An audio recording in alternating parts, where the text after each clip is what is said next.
Good afternoon বন্ধুরা, আমরা চটপট রেডি হয়ে নিলাম।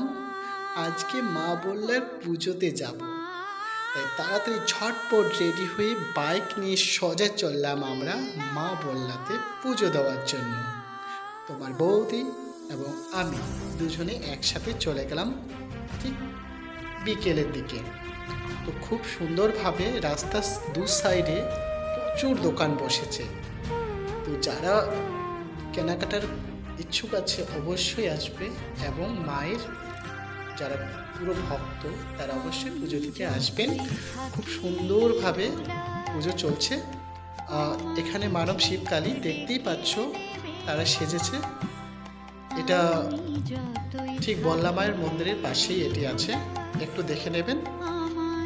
আর দেখতেই পাচ্ছ চারিদিকে প্রচুর একেবারে পুজোর যারা প্রসাদ নেবে তার জন্য দোকান দিয়েছে দু সাইডেই, এবং আমরা চলে এসে গেছি মায়ের মন্দিরের ঠিক কাছে। তো এত লোক এখানে কি বলবো, পুরো মানে ভিড় বলা যায়, এখানে এত ভিড়। তো দেখতেই পাচ্ছ, কাছাকাছি তো যেতেই পারবো না, অবশ্যই একটু দূর থেকেই আমি আপনাদের দেখিয়ে দিচ্ছি।